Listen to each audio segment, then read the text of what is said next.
So this pot here is what we call a pressurized pot. What's the difference between this and the micro combo valve pot that I had previously? Well, primarily this pot is designed to hold its pressure. So in the top, fundamentally it's the same. You've got a pop-up valve, a standpipe to feed the pop-up valve, which goes in here. And then you've got your moisture separator. You've got the main air that comes through and down through a different valve and then down the pusher line. So what this one does, it works in sequence. Consequently, it picks up the main air, which is coming in here. So you've got your mince-up coupling, ball hose, compressor, a ball valve, moisture separator, main air line. And then what it's doing now is it's picking up the main air and coming through a moisture trap down to, oh look, a dead man, 1/4 inch, a pilot valve, dead man return, a muffler, and a positive line. So when I say a positive line, that's only active when the air is allowed to come through this pilot valve and down to the alternate valves. So what's the advantage of a pressurized pot? Basically, when I let the dead man handle go, the pressure in this pot remains there. So that means that every time I let the dead man go, the pressure, the air pressure in the pot is retained. So as opposed to the micro combo valve, which is using a lot of air every time I let the dead man go by exhausting the air that's in the pot, this is maintained. So this pot here is slightly more responsive in relation to the dead man actuation. Because when I open the dead man, that means I've got air there immediately. It doesn't have to shut the pop-up valve, build up pressure, and then start to work down the pusher line. That means that this one here, when I open the dead man, there is positive pressure there all the time. So this pot is only exhausted when I turn the air off and open this valve. So you must remember when you open this valve and turn this one off and open this valve to exhaust the pot, there's a lot of air comes out, and if the pot's too full, you'll have grit come out of there as well. What we try to do is what we endeavour to do is put mufflers on these to keep the noise at what we deem an acceptable level. So it's important with these particular pots you don't overfill them, because by exhausting the valve here, you can undermine the integrity of the ball inside that valve. So to keep you safe, what we do is we attach the bull hose on here, and again, with any bull hose, 2-inch bull hose, we put safety pins in either side, not just one, we always put 2. We check that the gasket is concentric, it's flat on the face, and it's in good repair. With this valve, we always have this valve turned off when we're attaching all this, and we always make sure that this valve on this particular pot is always open when it's not in use. So therefore, what would happen if I put air on this particular line and open this valve, it immediately starts to exhaust, which is an indication to me that I've got air, but the pot's going to exhaust. So that means I have a pot that's positive. It's got air in it, it's ready to go. So before we turn that air valve on, we make sure we close this valve. Make sure the air's right, the coupling's right, the pins are in. Then we open this valve. Now with all these blast pots that have got this moisture separator that's on there, it's just a pressurized bowl. There will be air coming in and spinning through this, which will flick the moisture to the outside of it. If you have an aftercooler in line, you'll find that any moisture will be significantly reduced or diminished. However, even with an aftercooler or an air prep on this particular air supply line, I'll open this 1/4 inch tap slightly, but when I say open it, I'll only crack it minutely. With it cracked, it enables the moisture and the air to weep out through the bottom, so there can't be any moisture accumulation come through the pot and through the operational aspects of the internal part of the pot. Remember what I said, moisture as far as blasting, abrasive blasting is concerned, is your biggest enemy. It will corrode the inside of the pot, it will undermine all of these particular valves and reduce their longevity. So with this valve open, this one closed, I now have air coming through here. You will find that the pop-up valve shuts or closes itself automatically. So again, I use a lid and screen. I fill the pot with the screen on there to stop any debris going in there, and it reduces the risk of somebody putting their hand in there and chopping them off if the pot's pressurized again. It will cut your fingers off. But this pot, the pop-up valve will only come up when I open this valve and close that one. So to fill this pot, what I need to do is close the air in and exhaust the pot with this valve. So once it's exhausted, the pop-up valve no longer has pressure underneath itself and will drop down and enable me to fill the pot. The advantage of this pot here is that because it has a supply line going here through a pilot valve, this here is the signal aspect of the pot itself. So this is the primary activating valve. So the quarter deadman line is attached here. The 8th deadman line, the return line, the green one, is attached on the end. This pilot valve, what happens is when I open the deadman and complete a full circuit of air, this signal air goes down to the deadman and is returned through this one. This pushes the pilot valve piston across to enable a port to open, and that port, when open, will allow the air to travel down this hose all the way down to this particular item here, which is called an auto air valve. Now an auto air valve, what that does is that will, from the diaphragm, push or remove a piston inside here off the seat. So in this case, when you activate the deadman, the diaphragm opens or fibrillates up and allows the piston to remove off the seat. Then the air can travel down further, down the pusher line, to another valve on the bottom called a Thompson valve.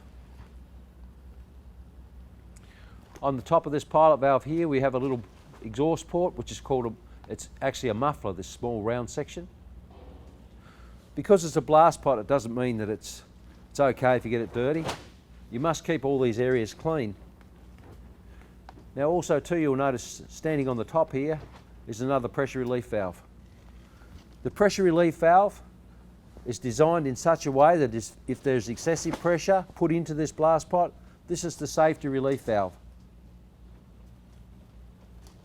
Periodically, because these pots are pressure compliant, and the compliance is always on the identification plate, and the pressure vessel registration information is always on the pots. The two coincide with each other, so this particular item here has to be changed periodically in conjunction with the requirement of the pressure vessel registration information. So do you pull it apart yourself and have a look inside? The only thing you'll do is, at any stage, if need be, is take it out and just have a look up the end of this particular item, and all it is a tapered seat, a piston into tapered seat. I don't suggest you pull any of this apart because it is a registered piece of equipment and it's there as a safety item. Most of the safety inspectors or pressure vessel inspectors are the only people that can ascertain as to the integrity of that particular valve. So I suggest that if there is a problem with it, just change it. Just change it. Don't dismantle the valve itself. So, pardon me. So this valve will release excessive pressure. So say for example, I'm putting 200 psi in this pot. This will automatically start to release pressure to indicate to you that there's a problem as far as the amount of pressure or excessive pressure that's been pushed into this pot. Paramount importance, keep them clean, don't play with them. So the signal, as I said, positive side comes up through this moisture strainer, back down through the pilot valve. So when I actuate the deadman and this auto air valve opens, it also too tells the Thompson valve to lift off the seat and allow the grit to come through. So it's a pretty clever arrangement. On this auto air valve, there's a small gauze breather on the top. Periodically that breather needs to be undone, blown out, inspected, cleaned and put back in. This is why I say you've got to keep this clean. So at the end of this airline here is the Thompson valve. The Thompson valve governs the amount of grit that flows from the conical section of the pot. So the Thompson valve is activated by pneumatics as well. So in the Thompson valve we've got a piston that when the air comes from the auto air valve down to the Thompson valve, the air pushes the piston in an upward position, pulls the piston off the seat and allows the grit to flow through, down through this body of the back of this Thompson valve. So the Thompson valve is quite a unique piece of engineering, primarily because it's activated by pneumatics, but also too it gives me a greater governance in relation to the amount of grit dispensation. The good part about these particular valves too is that underneath the knob there is segmentations or increments of where I am in relation to how far I've wound this knob out. How far do I wind it out? Well, basically the best thing to do is to wind the knob in until it's home, and that means until the piston is closed on the seat. Operate the dead man, you'll hear the squeal of just air. So that means that it'll still allow air to come through there, but it will stop the grit coming through. So winding that in all the way home to the seat stops the flow of grit coming from the conical section of the pot. So now what I need to do is appropriate that grit in relation to appropriate this knob in relation to how much grit I have coming through. So what I need to do is I need to turn this knob out 3.5 to 4 turns. That's funny, that's what it was with the other valve. Basically it'll give you an indication of somewhere where you need to be. You'll see on this particular valve there's a mark on there. There's nothing wrong with putting a texture mark on there to let you know where you are in relation to its operation. So 3.5 to 4 turns, I wind that out, and it's not 1, 2, it's full turns I'm talking about. So wind it home until it seats, and then you'll go 1 turn, 2 turns, and so on, 3.5 turns. The only time that this will become problematic is that if you utilise this air system without an aftercooler or air dryer, or air prep as we call them. So the air prep reduces the amount of moisture that comes through this system. This particular valve is so defined and refined that enables me to govern the grit to such an extent that it's perfect day in, day out. The right amount of grit all the time. Every time I open the dead man, same amount of grit, day in, day out. So with an air prep on the system, you can appropriate that. That's the outcome you'll have. With moisture coming through the system with no air prep, you'll find that ultimately you'll be winding this pot, this particular valve, you'll be winding this backwards more and more to get more grit to come through. How does that happen?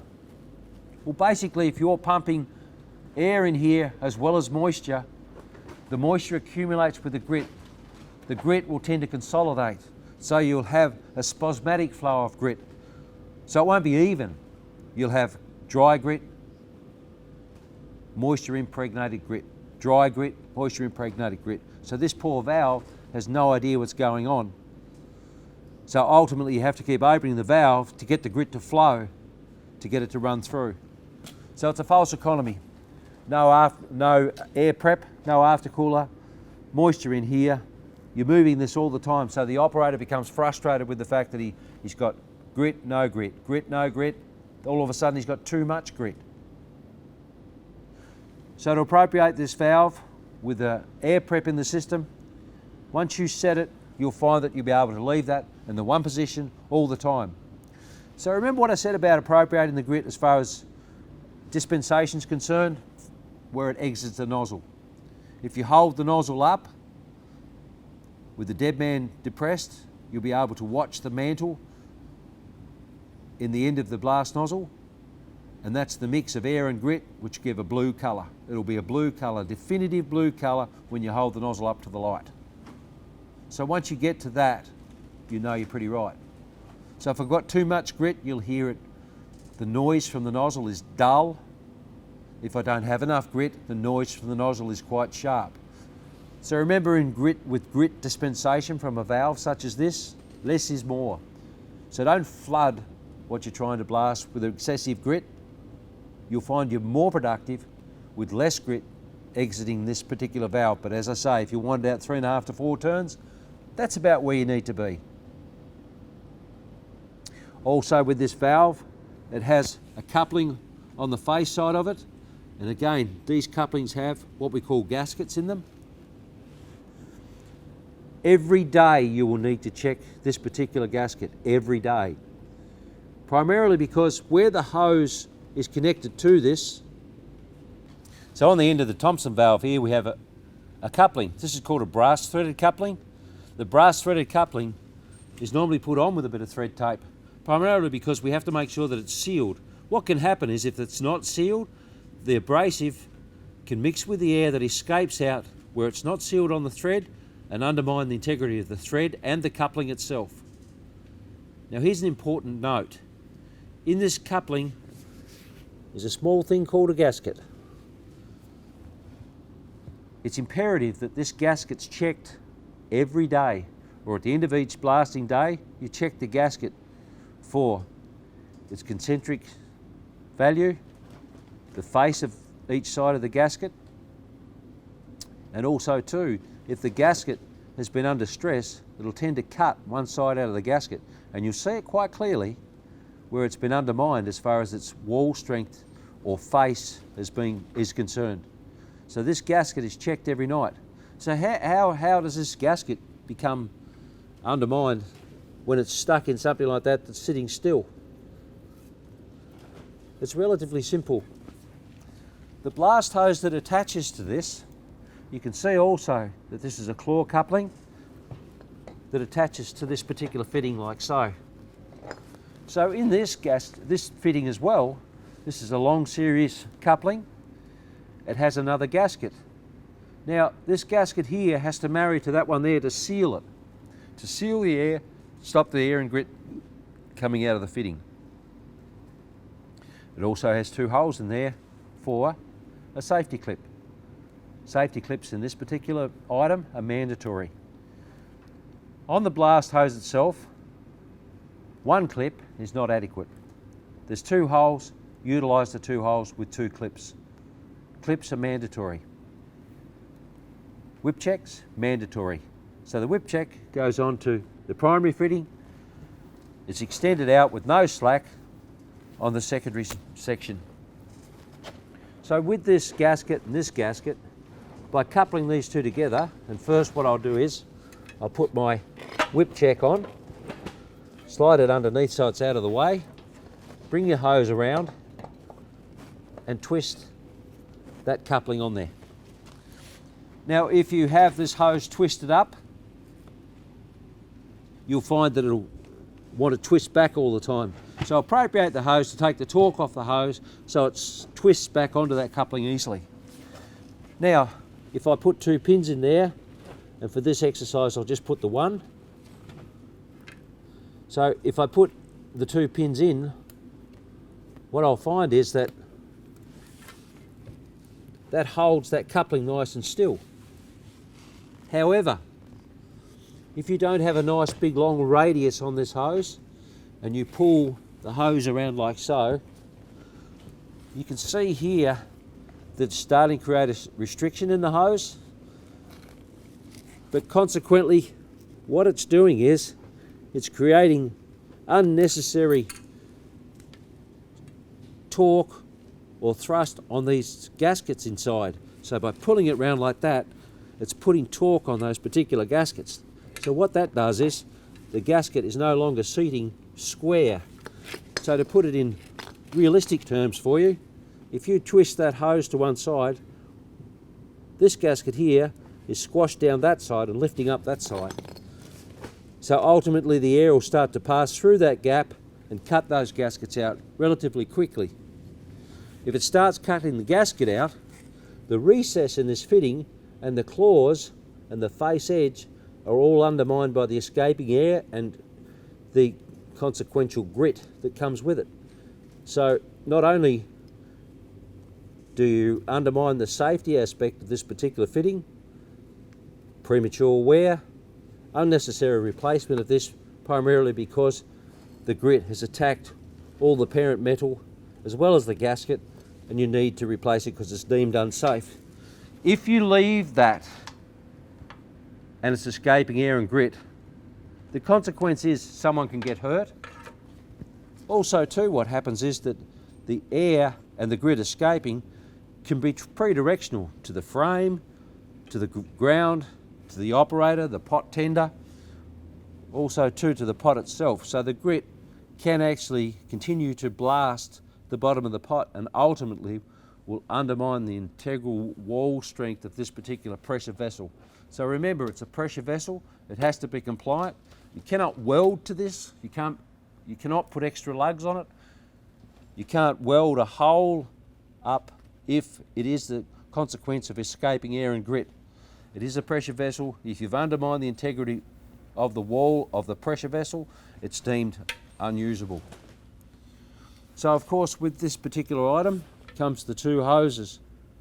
Primary signal hose, return airline hose. So these two attach to the back of the pot where the pilot valve is. So on the back of this pot here you've got the pilot valve, you've got the positive air that I mentioned. This is identified by being red hose, red fitting, quarter inch. So this swivel nut will retain your dead man.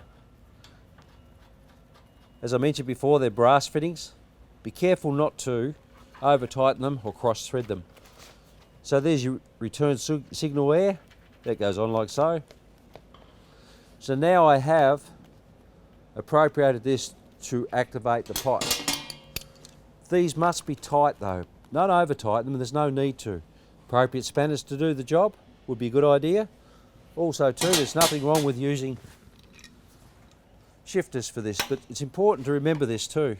That when you do this swivel nut up, it's important to remember, look, the whole thing wants to turn, so just hold that bottom nut, hold it still, and nip the swivel nut up, like so. That way, the olive goes into the seat, it marries, and it's tight. So the only thing that's moving there now is the hose on the end of the hose tail. So what I will do is the pot tender, when the operator actuates the dead man, I'll just check them for leaks as well to ensure that I've got them. Nothing wrong with a little bit of the squirter bottle with a little bit of detergent and water to ensure that I have a seal there and moisture doesn't escape unnecessarily and undermine the operation of the dead man. So there you go, just nip them up nice and tight, no problems at all. So we've got a nice tight hose arrangement here. Arrange that in a way that it's not in your way and don't trip over it. So if you follow these simple steps on keeping it clean, breather, make sure that all of this actuates properly, you won't have any problems. Don't forget to make it breathe or let it breathe. Now say for example one of these hoses didn't work properly, what's the consequence? If one of these didn't work and I say that it had a hole in it, had a split in it, when the dead man is opened or operated, the signal can no longer be appreciated by this particular valve. So therefore it becomes confused in its operation. It may not open properly, may not open at all. So how do I find out what's going on? From the dead man handle all the way back up this line, follow this line for any for crimps, cuts, abrasions and so forth. When you come back to this particular valve here, that'll tell you whether you've got positive air or not. What do you mean it'll tell me it's got positive air? Well, if the dead man won't activate, and I think to myself, well, how do I find out if this valve's all right? All you need to do is undo this particular feed hose that goes to the auto air valve, and you notice I'm using two spanners so that I can undo the pair of them at once and hold them still. Because if I try and undo it with just one spanner, the whole thing will just spin around. So if I get this other spanner in here and hold that hose fitting, I can undo it. And remember, righty-tighty, lefty-loosey to get this undone. Now sometimes when they've got a bit of moisture around them from the rain or the elements, or they've got a bit of grit in amongst the thread, you might find you need to undo it all the way with the spanners. You can use smaller ones, of course. I just like to be different. So once I undo this, what am I doing? Well, it's given me the opportunity to see why the dead man's not working. And this is the quickest and easiest way to do it. Because if the dead man's not working, that means I'm not getting signal wear, and the signal wear needs to come from this particular item. So this pilot valve here is telling, this black box, this pilot valve is telling the whole pot what to do in relation to actuation. So by taking this hose off here and depressing the dead man, we've established if there's no air coming out of here with the dead man depressed, it is this pilot valve. Now, if the air is escaping from that, we know immediately that it is nothing to do with the dead man, and it's nothing to do with the pilot valve. So that's good. We've just established a quick way of finding in a pneumatic system what the problem was. However, if I depress the dead man, there's air coming out of that, I let the dead man go and the air continues, immediately I know there's something wrong with the dead man. So remember that. By taking this hose off here, depressing the dead man, the air escapes from this. That means that there could be something wrong with the dead man. If there's no air at all and I depress the dead man, it's the pilot valve. So 1, 2, they work in sync. So there you go, we've established that straight away. The one thing to remember is to always check these hoses to make sure they're in good repair. Don't leave them out where they'll get run over or caught on something. And that's why we tape them to the primary blast hose. So now we can replace this particular hose because we've established what the problem may be. Now, if I open the dead man, and for some time we've been alternating the Thompson valve to get grit to come through and nothing's coming through, no grit's coming out, and we've wound the Thompson valve knob in and out, still no grit. There's grit in the pot, we've checked that there's grit in the pot, that's the first thing to do. But we operate the dead man and we've still got no grit. What do I do? What's the easiest way to do? Find out what in this pneumatic system could be the problem. As I mentioned before, first thing is take this off here, hold it out of the way, compress the dead man or depress the dead man, air comes out, good. So I know I've got signal wear, nothing wrong with this. Nothing wrong with the dead man. Put that hose back on there, do it up, and you'll see this capillary tube or signal air goes down into the auto air valve, and then it goes down to the Thompson valve. So at the bottom of the Thompson valve, what I suggest you do is undo this hose off the Thompson valve. Bring that hose round here, hold onto the hose, depress the dead man, and see if there's any signal wear. If there's no signal wear, but you know there's signal wear here, it's the auto air valve. There's something wrong with the auto air valve. However, if there is air coming out of this hose, and we've got no grit coming through, we know that it's the Thompson valve. So there you are. How do I fault find on the pilot valve? Just told you. How do I fault find on an auto air valve? If there's no air coming out the bottom, it's the auto air valve. If there is air coming out the bottom, it's a Thompson valve. So during this process, we'll show you how to repair the Thompson valve in such a manner that it allows grit to come through and your functionality is restored. So remember, it's all in sync. This valve actuates that valve actuates the Thompson valve. 1, 2, 3. Pilot valve, auto air valve, Thompson valve.